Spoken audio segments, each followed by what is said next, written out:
स्वागत है आपका। आप देख रहे हैं क्राइम तक। मैं हूं अश्विनी सिंह, मेरे साथ है प्रिवेश। हम बात कर रहे हैं राजा हत्याकांड को लेकर। बता दें कि लगातार इस हत्याकांड से जुड़ी खबरें आ रही हैं। मेघालय पुलिस जो है इसमें जांच कर रही है। इसी बीच वहां के डीजीपी का बड़ा बयान आता है जिसमें उन्होंने लव ट्रायंगल को तो माना ही है मोटिव, लेकिन अगर उनकी बयान की बात करें तो उन्होंने कहीं ना कहीं इशारा कर दिया है कि इस केस को जितना सीधा या सरल समझा जा रहा है उतना नहीं है और ये ऑन गोइंग इन्वेस्टिगेशन है। क्या सुना आपने इनके बयान में? हाँ, मैं मॉर्निंग में जब उनके बाइट सुन रहा था तो उन्होंने एक चीज़ बहुत ही बड़ी सटीक कही है, जो वो कही है कि मुझे ऐसा नहीं लगता, मतलब उन्हें ऐसा अभी तक पर्सनली सेटिस्फाई नहीं है कि सिर्फ प्रेम संबंध या लव ट्रायंगल के लिए इतने जल्दी प्लान करके इस तरह से मर्डर कर दे। इसके पीछे कोई और भी मोटिव हो सकता है और कई और लोग भी शामिल हो सकते हैं। हम उन हर एंगल्स पे अभी भी जांच कर रहे हैं और मैंने अपनी टीम को जो इन्वेस्टिगेट करी उनको गाइड भी किया गया है कि एक भी वो पहलू छूटना नहीं चाहिए। एक भी वो शख्स जो इस वक्त शक के घेरे में, उन सबसे पूछताछ करो, सबसे बातचीत करो।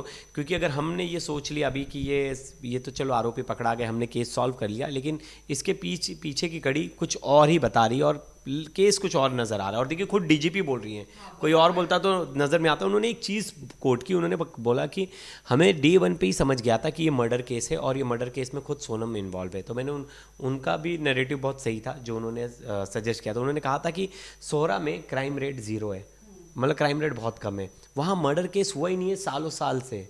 तो बोलते वहाँ के लोग ऐसे है ही नहीं कि रॉबरी के चक्कर में किसी को जान से मार दे।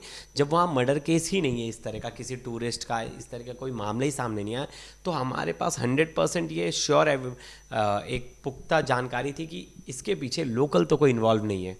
जैसे कि बयान की अगर बात करूं तो उन्होंने बयान में ये कहा कि पिछले डिकेड यानी 10 सालों में वहां पे कोई भी ऐसा मर्डर केस वहां पे रिकॉर्ड ही नहीं है। यानी उस सोहरा पुलिस स्टेशन की वो बात कर रही थी जिसमें उन्होंने कहा कि एक भी मर्डर केस पिछले 10 सालों में नहीं है। ऐसे में जो इंदौर के कपल मिसिंग होते हैं तो उनके परिवार लगातार पुलिस पर दबाव बनाते हैं और जाँच के लिए कहते हैं और पुलिस वो वहाँ की जो है वो सख्ते में आ जाती है कि आखिर ऐसे कैसे हो सकता है, क्योंकि वहाँ के टूरिस्ट है, लोकल है, जो गाइड है वो इतने कोऑपरेटिव है। आपने देखा होगा बयान भी, जब मेघालय के लोगों का भी बयान सामने आ रहा था जिसमें उन्होंने कहा था कि हमें बेमतलब का वहाँ पर बेईमानी का सामना करना पड़ रहा है, डिफेम हो रहे हैं, तमाम ऐसे वो लोग बोल रहे थे। जिसमें अब डीजीपी के बयान ने ये साबित कर दिया कि सोहरा का जो क्राइम रेट है उन्होंने कहा वहाँ पर 0 है। ऐसी कड़ी में अगर ये सामने आता है कि वहाँ पर राजा मिसिंग है या ये कपल मिसिंग है, तो इन्होंने पहले जब जांच किया तो सीसीटीवी इनके हाथ लगती है, जिसके बाद ये पूरा क्लू समझ आ जाता है 1-2 दिन के अंदर वहाँ की पुलिस को कि ये मिसिंग केस नहीं बल्कि ये एक मर्डर केस है। जैसे कि आपने देखा होगा कि ट्रॉली बैग मिला था, रिंग मिला था, ये तमाम ऐसी कड़ियाँ थी जो सोनम के अगेंस्ट ही थी, लेकिन फिर भी सोनम भागने में वहाँ से फरार हो जाती है। बिल्कुल, और क्योंकि जो नैरेटिव सेट हो गया था ना, जिसके हिसाब से पुलिस के ऊपर ज़्यादा प्रेशर बन गया था कि सोनम के ऊपर कोई शक ही नहीं कर रहा था। सोनम को स्टार्टिंग से ऐसा मान के चल रहे थे कि वो गुमशुदा है, उसके साथ भी कुछ गलत हुआ है, तो सोनम को कभी कड़ी मान ही नहीं गया था, क्योंकि वो मेन कड़ी है, उसने ही पूरा प्लान किया गया था। और देखिए जो 3 लोग थे उन लोगों के बारे में भी ज़्यादा जानकारी नहीं थी। अगर वो गाइड नहीं होता, वो जो होम स्टे वाला है वो नहीं बताता कि आई थी यहाँ खाना खा के गई, तब तक कड़ी खुलती ही नहीं। वहीं से कड़ी खुलना शुरू हुई। और देखिए इसने एक वाइट शर्ट पहना था, वही वाइट शर्ट, हाँ वही वीडियो में दिख रहा है, और वही उसको थोड़े दूर जाकर, जो हमने बहुत पहले जब खबर की थी तो उसमें कहा गया था कि इसने एक वाइट कलर का जैकेट टाइप शर्ट पहना है और वही रेनकोट भी था। वो मौका वारदात से मिला था, जिसके बाद अनहोनी की आशंका लगाई जा रही थी कि इसके साथ, सोनम के साथ भी कुछ गलत हुआ है। लेकिन वहाँ तो सोनम ने पूरा काम तमाम करके पहुँच गई सीधा इंदौर में फ्लैट में रह रही है, बेझिझक 15 दिन रह रही है। उसको सोचिए बिल्कुल डर नहीं था, क्योंकि बहुत ही कॉन्फिडेंट थी अपने प्लान को लेकर। उसे लगा नहीं था कि ये प्लान कहीं ना कहीं फेल हो जाएगा और वो पकड़ में आ जाएगी। देखिए, बोले इस केस में मैं 2 थियोरी की बात करूंगी। जैसे कि एक तो उसने वहां से भागने में सफल हो जाती है, वो एक पहलू था। दूसरा पहलू, जब आपने देखा होगा गाजीपुर से एक लड़की सामने आती है, उजाला अपने बयान में कहती है कि सोनम के साथ वो बस में ट्रेवल की थी। इस दरमियान वो वीडियो देख रही थी सोनम केस को लेकर, तो वो उसे बंद करने के लिए कहती है डांट के। तभी उसे एहसास नहीं होता कि उसके बगल में जो बैठी है वो उसी की कल्प्रिट है, यानी राजा हत्याकांड की मेन आरोपी थी। और तब तक पता भी नहीं था, हालांकि पुलिस ने ये सब चीज़ें दबाव में रखी थी।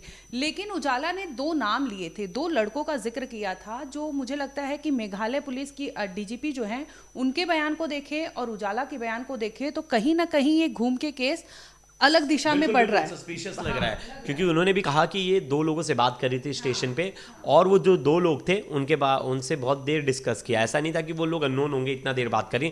दूसरी चीज़ उसने बोला कि उसने उज्ज्वला का मोबाइल मांगा और उस मोबाइल में नंबर टाइप किया और उसने फ़ोन नहीं किया, उसको डिलीट कर दिया। तो वो किसका नंबर था, किसे कॉल कर रही थी, किसे बात करने की कोशिश कर रही थी। इसमें एक और चीज़ थी, आपको पता है ये गाज़ीपुर कैसे पहुंच गई, या जो दूसरे गाज़ीपुर है, इसका जो राज है उसका घर है फतेहपुर के पास, जो गाज़ीपुर है वहाँ। अब ये गलती से पहुँच गई बनारस के पास, जो गाज़ीपुर है वहाँ। अब इसी मिसअंडरस्टैंडिंग के वजह से ये उस गाज़ीपुर पहुँच गई, लेकिन वहाँ जब तक पहुँची तब तक इसे पता चला राज को कि दो लोग जो इसमें आरोपी हैं वो पकड़ा गए। तो उसने बोला कि तुम तुरंत सरेंडर कर दो और तुम किडनैपिंग वाली कहानी पूरी बता दो, और इसी वजह से वो फंस गई। नहीं तो ये फंसती नहीं थी, ये बच जाती थी कि वहाँ से अगर गाज़ीपुर जाती तो इसे ढूंढना और मुश्किल होता। और इसका प्लान तो यहाँ तक कि नेपाल भागने का भी था। इसे कहीं ना कहीं राज पे भी पूरा भरोसा नहीं था। इसने अपनी प्लानिंग अचानक से चेंज करने को सोचा। इसने उस लड़की से पूछा भी कि गोरखपुर जाने का रास्ता कहाँ से, नेपाल कैसे जाया जा सकता है। तो कहीं ना कहीं ये बता रहा था कि कुछ ना कुछ ऐसा था कि जिसको लेकर खुद सोनम जो है वो राज को लेकर भी कॉन्फिडेंट नहीं थी, और उसने एक अपना तीसरा प्लान रेडी रखा था। और जिस तरीके से वो 2-3 लोगों से बात कर रही थी, वो लोग कौन है अभी तक ये साफ नहीं हो पाया है। और अगर सिर्फ मोटिव होता तो मैंने उनकी बाइट सुनी सोनम के घर वालों को कि वो कह रहे कि नहीं, हमारा घर तो बड़ा फ्रीडम था, लड़की को हमने इतना मॉडर्न तरीके से रखा था, लड़की का आना जाना, बाहर घूमना फिरना, किसी चीज़ पे पाबंदी नहीं थी, हम तो बहुत ओपन माइंडेड थे। अगर वो हमें बताती तो हम उसके फैसले के साथ जाते, लेकिन उसने हमें कभी बताया ही नहीं। नहीं, इस कड़ी में ये भी आ रहा है कि ये सोनम के घर वालों को शायद नहीं पता था, अगर गोविंद की बात करें। लेकिन सचिन की अगर मैं बात करूं, उनके जो बड़े भाई है राजा के, उनका कल एक बयान सामने आता है जिसमें उन्होंने बहुत बड़ा आरोप लगाया है सोनम के परिवार के ऊपर, जिसमें कहते हैं कि उनके भाई की हत्या नरबली के तहत हुई है। ये बहुत बड़ा और गंभीर आरोप है। जिस तरह से आपने देखा होगा कि गोविंद उनके घर जाते हैं और उनकी माँ को गले लग के रोते हैं, और ऐसे में उनके जो बिपिन होते हैं वो सामने आते हैं, वो कहीं ना कहीं गोविंद का ही साथ देते हैं। लेकिन अगर सचिन की मैं बात करूं तो सचिन कहीं ना कहीं गोविंद से खफा दिखते हैं, क्योंकि उन्होंने ये कहा कि पूरी तरह से उन्होंने ये एक्सेप्ट किया कि हो ना हो सोनम के परिवार को ये पता नहीं था, वो एक्सेप्ट नहीं करते इस चीज को, और उन्होंने इनडायरेक्टली सोनम के परिवार को इस केस में अब कटघरे में लाकर खड़ा कर दिया है। और इसमें एक और चीज़ थी ना, मैं पहले दिन में, दूसरे 2-3 दिन में मैंने देखा, तो जब से पता चला कि सोनम कहाँ थे तो उनके घर वाले तुरंत सोनम के परिवार पर आरोप लगाना शुरू कर दिया था। जो राजा के पिता थे उन्होंने भी आरोप लगाया था कि सोनम के घर वाले कहीं ना कहीं इसमें इन्वॉल्व है, और वो जो कैब जो इंदौर से वहाँ गई थी उसका ड्राइवर कहीं ना कहीं सोनम के जो घर का पर्सनल ड्राइवर है वो है। एक और चीज़ इसमें नोट करने वाली है कि इन सब चीज़ों के बीच में जो पैसे का लेन देन, ये सब चीज़ें हुई, ये सब सोनम का ही पैसा था। सोनम के अकाउंट में 20 लाख रुपए डाले गए थे, जो कि राज के परिवार की तरफ से मांगे नहीं गए थे, ना कोई उसकी वो कही गई थी। अब इनके बीच में बिचौलिया नहीं था। ये शादी.com जैसे वेबसाइट से एक दूसरे की प्रोफाइल ढूंढते, दोनों की मुलाकात होती है, बातचीत होती है, फैमिली ने आईडी बनाई होती है, और जो खुद लड़की के भाइयों कहते हैं कि मैं इतना ज़्यादा फ्रैंक था मेरी बहन के साथ कि वो मुझे बता देती, अगर ऐसा कुछ होता तो वो मुझे बता देती, लेकिन उसने मुझे भी नहीं बताया। तो ये बात कहीं ना कहीं हज़म नहीं हो रही कि जो मॉडर्न ख्यालातों की फैमिली थी, जो इतना लड़की को फ्रीडम दे रखा था, जिन्होंने, लड़की खुद अपना बिजनेस संभाल रही थी, क्या उसकी बात नहीं सुनी जाती। तो मुझे भी डीजीपी की बात में कहीं ना कहीं दम लग रहा है। हाँ, मुझे भी लगता है कि जिस तरह से लव ट्रायंगल की बात हो रही है, आने वाले टाइम में ये साबित हो पाएगा, क्योंकि आरोप और प्रत्यारोप का दौर चला। जब आपने देखा कि वो लोग को कन्फेस के लिए लेके गए थे तो पुलिस स्टेशन में ये लोग दोनों, सोनम हो चाहे राज हो, एक दूसरे पर आरोप लगा रहे थे। ऐसी कड़ी में अगर डीजीपी का बयान आता है जिसमें उन्होंने कहा कि उन्हें ये नहीं लगता कि सिर्फ इसी वजह से इस हत्याकांड को अंजाम दिया गया है, यानी आने वाले टाइम में हो सकता है कि फाइनेंशियल जो कड़ियाँ हैं, और सोनम क्योंकि बिजनेस वुमेन थी और उसके पास अच्छा खासा पैसा था, तो ये सब आने वाले टाइम में इन्वेस्टिगेशन का पार्ट है, ऑनगोइंग प्रोसेस है। उनका कहना था कि इस तरह से अभी पुलिस जांच कर रही है कि आगे आने वाले टाइम में क्या मोटिव अलग भी हो सकता है, क्योंकि इसमें सुपारी किलिंग की बात हुई थी। सुपारी किलिंग भी यहाँ पर बाद में ये सामने आया कि सुपारी किलिंग जैसी कोई ऐसी बात ही नहीं थी, क्योंकि इन्होंने दोस्ती यारी में ये चीज़ों को किया था, और प्लान इन्होंने एमपी में भी किया था। दोस्ती यारी में क्रिमिनल तो थे नहीं, ये लेकिन एज भी इनकी कम थी, 19-20 साल वाले लड़के हैं ये। फिर भी मतलब मुझे नहीं लग रहा वो जो तीनों लड़के बहुत बेवकूफ़ है। एक तो इनका कजिन भाई है और इतना रेडी हो जाएंगे और चले जाएंगे मर्डर करने के लिए, वो भी बिना किसी पैसे।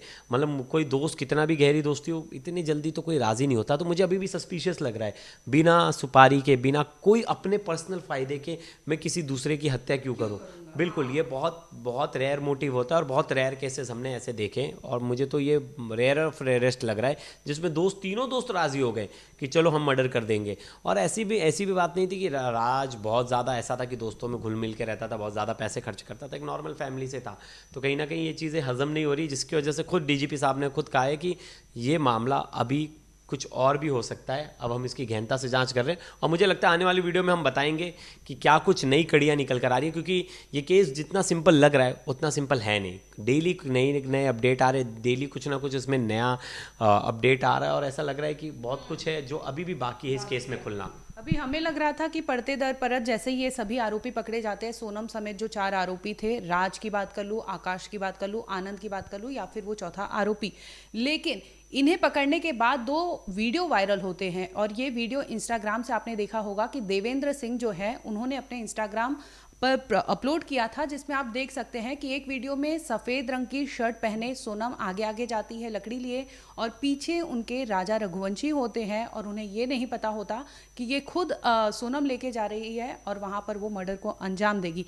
इसके बाद दूसरा वीडियो सामने आता है जिसमें ये दोनों आगे काफ़ी आगे दिखते हैं, लेकिन तीनों आरोपी क्लियरली उस वीडियो में नज़र आते हैं।